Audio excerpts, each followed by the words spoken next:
Hey guys, Lego collector and creator here, and today I'm going to be showing you guys my favorite set of all time, set 10123, the Cloud City set from 2003, one of the most famous Lego sets of all time, especially Lego Star Wars sets. So I've actually had this set for a little while now, as far as the build goes, and I just got the minifigures pretty recently, so I'm going to show you guys these minifigures up close. About these four figures, as most of you know, these are the most valuable figures in this set, especially obviously Cloud City Boba Fett. And I'm going to explain to you guys how I got these four figures. So these four figures are all official Lego parts, however they are not official Lego printing. So that means that this guy is typically $3,000 around there dollars to buy just him. I got him for a lot cheaper doing it this way from a Lego seller by the name of Jonak Bricks, and so you can check them out. They have awesome minifigures that are really awesome printings and really quality printing, and I'll show you guys the difference of those with my real Boba Fett. This Boba Fett on the left is a real authentic Lego Boba Fett. The Boba Fett on the right is a custom printed by Jonak Toys. All right, so obviously the leg and arm printing is added on, and that's what makes this the Boba Fett from Cloud City versus just the regular Boba Fett. The difference in colors you can kind of see on the helmets and the torsos, so it's slightly different color there, especially on that brown. So that brown is like a darker brown. On here it's like the reddish brown that Lego has. This one also has the Jango Fett head that comes with Jango Fett, so that is a pretty cool detail. That this one just came with an all black head, so no extra detailing there. No back printing, of course. They have a jetpack anyway, so it wouldn't even matter. But really, I just want to go over the just details of the printing here. It's really awesome details. It looks pretty, almost identical. You can kind of see there. It's got a little bit messed up, maybe a little bit there, but it's almost identical to the actual Boba Fett. And the reason why I chose this route is, honestly, I never thought I would ever get this Boba Fett figure ever. So I kind of already came to terms with I wasn't going to spend thousands of dollars to get one minifigure. However, I really obviously wanted this figure, and I really love this figure, and always wanted to have him in my own collection. And so when I found this website, Jonak Toys, that was selling it for, I think it was $22 at the time that it was selling it. And honestly, I'm not ever going to resell this set or resell this figure. I'm not, having it for the value of it. I want to have it because I want to have it in my collection. And so once I, came to terms with that, I decided to buy it and to have it just for the sake of actually having it, being able to put it on display. And obviously I'm giving you a disclaimer right now. It's not a real authentic Cloud City Boba Fett worth thousands of dollars, and I'll tell that to people that I show this to in person. But it's almost identical. It looks really cool, and it's an awesome thing to put on display in my Lego room. So that's really why I got this figure. All around, this Boba Fett is obviously a little bit better, a little bit higher quality in the printing, but it's really cool printing, and it looks really great, especially if you don't have a side-by-side comparison. If you're just looking at that alone, a lot of people wouldn't be able to tell the real detailed. Lego collectors probably could, but it's hard for most people to tell what the difference is. Next up is the next rarest figure from this set, which is the Bespin Luke, and I also have my own custom Bespin Luke with the official Lego printing. So this one is Jonak Toys, this one is official Lego printing. Now obviously my version does not have the correct belt or legs, so that is just a little bit different. I don't have the original Cloud City set, so I never got those figures. So the legs are a little bit beat up. They're not the correct ones. They still have pockets, but just different kind of pockets. They match the shirt a little bit more. The shirt, however, is the same as the official Lego from the set. No back printing. And The head and hair and hands and everything else is official as well. The belt is actually from Han Solo. So, whoops. The belt is from Han Solo, so it's just a brown belt with kind of some detailing there.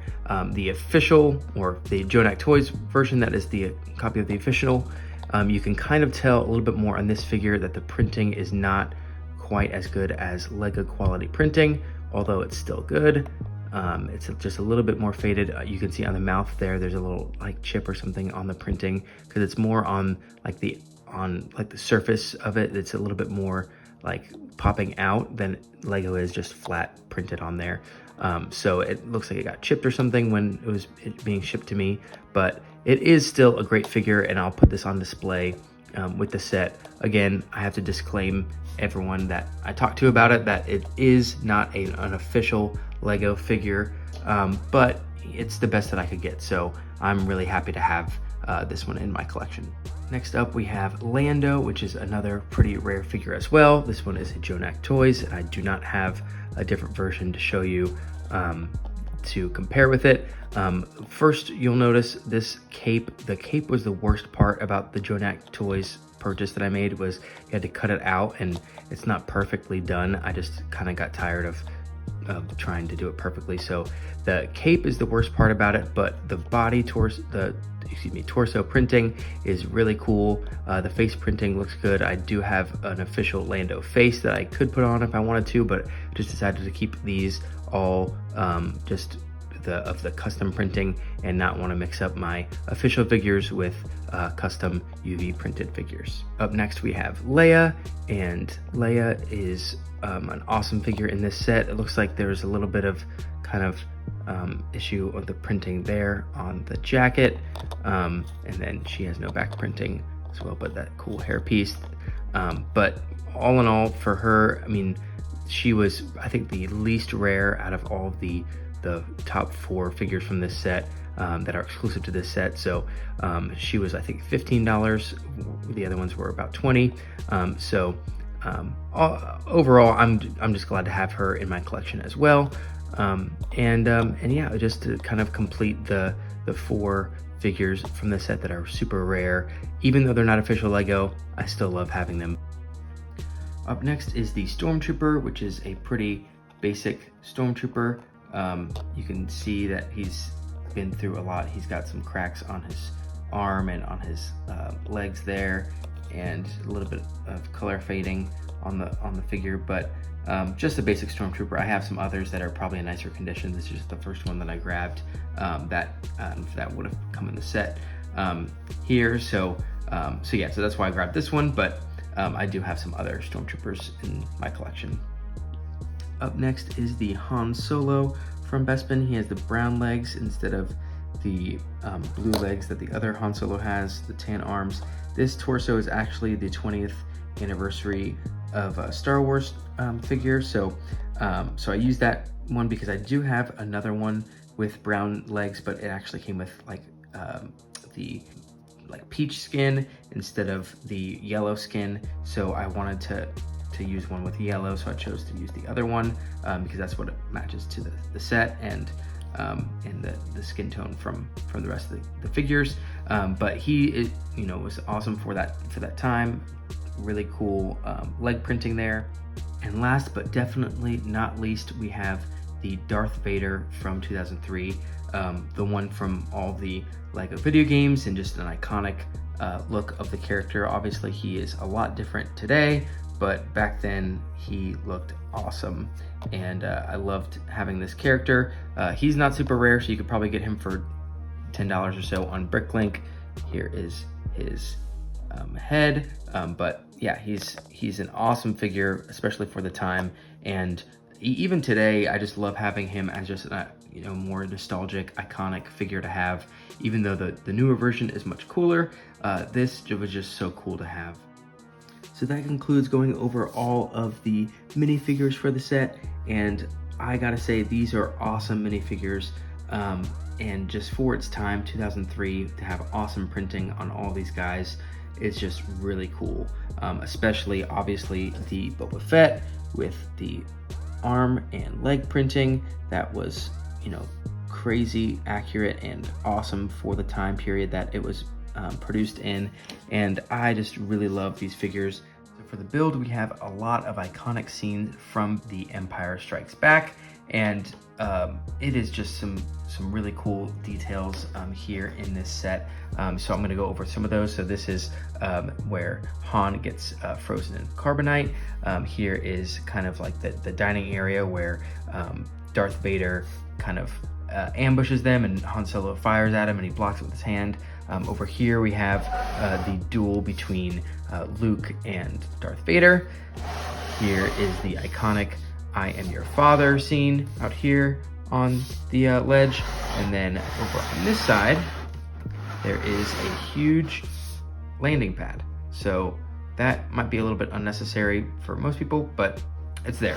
So we go over all the details for what this looks like. The first thing I want to talk about this set is that I actually ordered all these pieces off of Bricklink from the set page. So this did not come in one box for this set. These came from lots of other places. I think the most expensive piece was this piece here, and I can show you that later. That was $25 per piece. There were 4 in the set. So that alone is worth the price of the entire set back in 2003. But I basically just found all the pieces in different Bricklink stores, purchased them, got the instructions from Lego's website, and I recreated it using that. And so all the pieces here, you'll notice the gray pieces are actually like the new dark bluish gray, and not or actually light bluish gray as well up here, and they are not the original like gray color. So that gray is actually a slightly different color than that gray, and I'll show you guys what that looks like. But besides that color variation, everything else is actually the same, besides one other thing, and that is this plant right here. So this plant is actually a newer piece that was not around. These 2 pieces here were not around in 2003. However, the pieces that actually were there is this one here, and it's a surprisingly rare piece. Lego doesn't make these style pieces anymore, and the color is pretty rare. And so I found someone that sold these. He sold 2 of them, so I ordered 2 of them from him, and he sent me these accidentally, and I said, hey, this is the wrong piece, and he said, oh, I'm sorry, I put the listing up wrong. So I tried to get the real ones. He sent me the wrong ones, so I ended up buying this from another seller. He only had 1, and I just figured, you know what, I'll just use these. They're very similar, pretty close, and a lot cheaper. So I just used those instead of this here. But besides that, and then the colors of the gray pieces, everything else is exactly the same as how the set came in 2003. First, I'm going to talk about this entry room here. So we have the dining table with 4 chairs. We have some cups on here, or table decorations or whatever they are on there. This awesome white wall, that plant over there. And then here is the door, and this door mechanism, if you just turn it, actually raises the door. Now it does not go up all the way. That's as high as it will go. So I'm not exactly sure why even put it there if it can't raise all the way up. I'll show you why it can't raise all the way up in a second. It's on the back side. But so that is just a little detail that I'm not sure why they put in if it can't actually work all the way properly. But it is a cool thing to have on there, especially for that time that there weren't as many play features that were really well done. It was just a little bit harder for them to do play features with the restrictions of the pieces of the time. But that is a really cool piece. This is a kind of cool, like, it looks like a decor. So even if it doesn't really work properly, it kind of looks cool. So all right, over here we have the carbonate chamber. And first thing that is really cool is that it actually has a mechanism as well. So if you put in Han Solo here, and then you take Boba Fett and put him here. So this is a little just kind of control system there. So you put Boba Fett there, controlling that. And then down you go with Han Solo. He goes down, and then you slide the frozen Han Solo in, and you go right back up with Han Solo. So that is a really cool feature, my favorite feature on the set, especially these pillars kind of block out the character. So now you have a frozen Han Solo, and that is just really cool. So he's got that on the top there, no back printing, and that is for Boba Fett to take on his mission to Jabba the Hutt. So that can go back down, and Han Solo can slide back, and he can go back up if you want. And I'll show you kind of how these work. Is there little tracks here that slide in like that, and they can go back and forth here. So there's 2 of them, and that is my favorite feature on the set. It's really cool, especially for the time. And this does like to come off, so this just came off. The yellow pieces are still in there. That tends to happen a lot when you take the figure off. And then another thing that happens a lot is sometimes this will get caught going down like that, not go all the way. So when that happens, you just kind of have to spread those parts a little bit, and then it will go all the way down.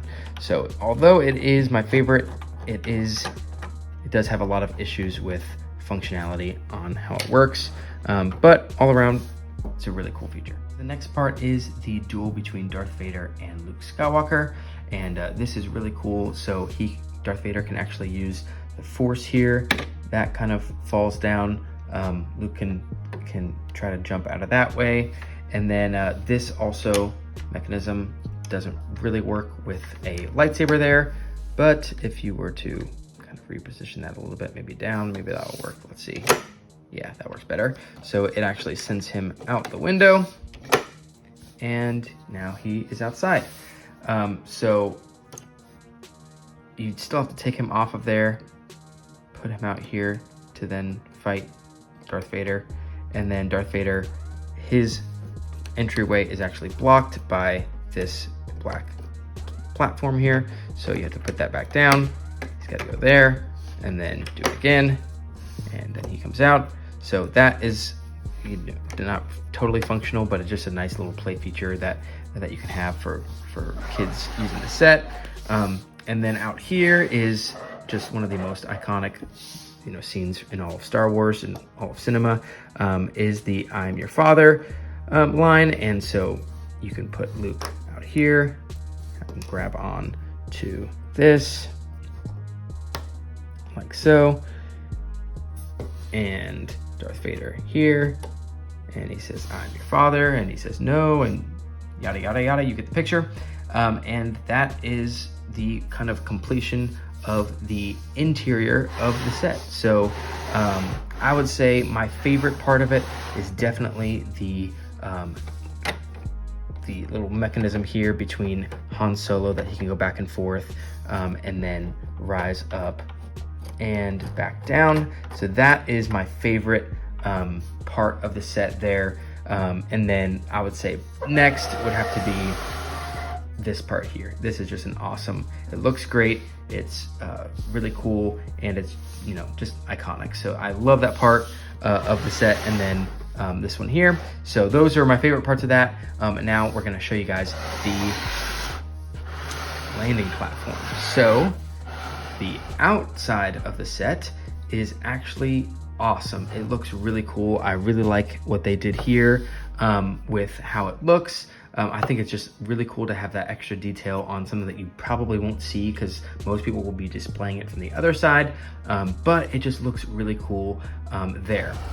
Here are the landing platform pieces that go here. These 2 pieces are those that I was talking about earlier. They were pretty expensive to get. I had to buy them from someone in Canada. They had 4 of them. They were $25 each, so that was just pretty expensive. The most expensive part of the set, besides obviously getting all the minifigures, were these 2. And these actually do not come in the light bluish gray. So these are the original gray color, while these are the new gray. So you can kind of tell a slight difference there between the 2. But Overall, it's a really cool landing platform. I think it looks cool. I will say I don't really know how really functional it is because I'm not sure how many people would actually use it. It didn't come with any ships. I think one of these twin pods came in a set maybe that year or an earlier year. This is actually a newer one. This one came out with the newer Bespin set years later. So I think one came out around the same time as this set, maybe a couple years after or a couple years before, something like that. So you could use that for it, but I feel like it's kind of just a waste of space to have it. I really think it's cool. I would have rather just not had it and have a cheaper set. And also it just makes it a little bit harder to display because it's so big. So you have it really long and now it's really wide. So it's really hard to display this because of this landing platform. So it is cool. I really like it. I just probably would have rather not had it and had a cheaper set, or maybe had something else different in it. But it's cool. You can kind of recreate, if you have a Slave One, you can recreate Boba Fett taking Han Solo out to the Slave One, or Boba Fett starship, I should say. So that's really cool. You could do that scene if you had that ship. So it does definitely serve a purpose, but I just feel like it's a little unnecessary and just really big. So this is back in the interior, which is the main part of the set. I think most people care more about this than the landing platform. And now I'm going to show you guys kind of what each one looks like individually. All these actually come off. So if you just take off this gray plate here, this piece will come off. So if you wanted to just display this alone, you could. All right, and I prepped this one a little bit before recording because this one's a little bit harder, but this one has 3 spots that it goes in here. So 1, 2, 3. So those connect with Technic, and so you can take that apart. You can either use this alone, or you could just display a different section of it, or however you want to do it. Just makes it a little bit easier to transport it as well. While I had it in storage, I had these separate, and so I'll show you guys this one. This one is also a little bit difficult to get out. There we go. And so this has the 3 spots as well. And then the last piece that comes off is the landing platform. So if you chose to not display this with the rest of the set, you could. And take this out and just have this separate. So all 3 of those main interior rooms come off. Now that they are all separated, I'm going to show you guys a little bit more detail of what everything looks like. So this has this kind of Imperial, I think it at one time was a TIE fighter cockpit, or from the Death Star throne room or something. But so this, when you do this, it pops out, and as I said earlier, it kind of blocks that entranceway there.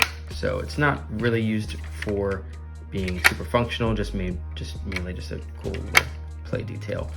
So I'll put that back on there. So this does have a little like crease here where there's nothing going on at that corner there. There's no walls or anything, so it's not that noticeable from this angle, but it is just kind of a detail. If they didn't have that landing platform, they could have added a lot more detail around here and kind of finished fleshing everything else out. So this here is just basically a wall behind there. So you just you just push that down and it releases that there. So, oh, and I broke it. There we go, back to new.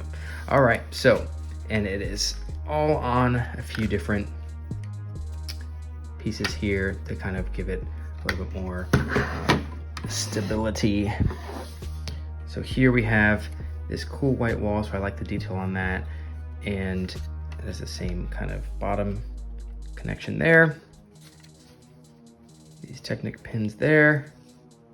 The front door, so this is what is actually blocking this from going up so high, is that these right here get caught on there, so it doesn't open up that high. So that is a detail that I feel like is kind of a little bit, so you can try to put it up, but it's gonna get blocked right there. So I feel like that's a detail that I feel like they could have just fixed a little bit. If they had different pieces there or did the door a different way, it would be a lot better than, you know, not being able to go up all the way. But anyways, this room is cool aesthetically. I like I said earlier, I like how this looks. It's kind of just a decorative piece, even if it doesn't, you know, functionally work that great. But it just looks cool. I really like the table, although simple, is cool to me. And then you can kind of create that iconic scene. And then my favorite part of the interior of the set is definitely this part here. We have these cool orange transparent pieces. So these are really cool, that kind of make it that feeling of that room was. These are the things that slide out. So they just slide in there. Here's Han Solo frozen, and they slide back in, and they slide back and forth here. This is completely open in here. You can see that's chain. That's what is pulling that. Oh, oops, that's not good. But that's what's pulling that up and putting it back down. There we go. So that is my favorite function of the set. But besides that, it's pretty open over here, and it just has nothing on the side here. This bottom piece is one of those light gray pieces that I said was the more expensive piece. It's that corner piece. I feel like they could have, I don't know, squared it off or made something different to where they had some sort of perimeter wall on this side and then also in this corner here. But all around, it's 2003, you know, it's not gonna be perfect. And for its time, it's a really cool set. And then here is the exterior where Luke and Darth Vader fight. So it's got some of these kind of pole pieces that are bent to kind of make a railing, and these like green translucent pieces as well, transparent pieces, and then some cool details here to kind of make that a I don't even know really what that thing is, but it looks cool, so that's all that really matters, I guess. And yeah, so these are the details of the set, and then you kind of, there's not really much else to this that is, you know, just massive. It's a walkway here, the bottom of it looks like that, but there's not really any other details to go over about this other than it's huge, it's massive, and is it really important? I don't know. So that in total is the Cloud City set 10123, and my favorite set of all time because of obviously the nostalgia that comes with it, the minifigures. So I really love this set. I got it the unconventional way of ordering all the pieces separately. It was an expensive process. I thought it was going to be a lot cheaper. It may have been even cheaper for me to get one that was already established a set without the minifigures. I'm not sure exactly how much it costed because I was doing so many transactions with different brick store links and all that, but overall I feel like I probably could have got it for cheaper if I did that. It's possible, I'm not sure. But one thing I did get is I got the newer color, which I think look a lot better, the newer color of the gray and dark gray pieces. So that I think is kind of a little bit worth it to me to have newer colors for it, a more updated version of the same exact set, just with newer colors. The minifigures obviously are the most expensive part of the set, and those I got through another company that custom prints. So I didn't have to spend thousands of dollars on this, and I really love it. I love having it in my collection, with the disclaimer of not official figures, custom printed. So as long as I feel like if I tell that to people, I don't care that much. I'd rather just have it in my collection, and to be able to own it after all those years, being a kid in 2003 and wanting to get this set and never could, just now officially having it in my collection as kind of the holy grail of Lego, in my opinion. It's just really awesome to have. So I love having this set, and if you have it, then you know it's just an awesome set to have. It has a lot of nostalgia, and if you don't have it, then you know it's something to look into if you were in a place where you could buy the pieces for it, or buy, you know, a set without the minifigures. And then there's always the option of getting the minifigures like I did, that still look really cool, that are really good quality, just not official Lego. If you enjoyed watching the video, make sure you press like. If there are other older sets that you guys want me to recreate like I did with this one, make sure you comment those below, and I'll see if I can make those happen. And if you want to follow for other Lego content or Lego Star Wars content, then hit subscribe. Thanks so much for watching. See you guys next time.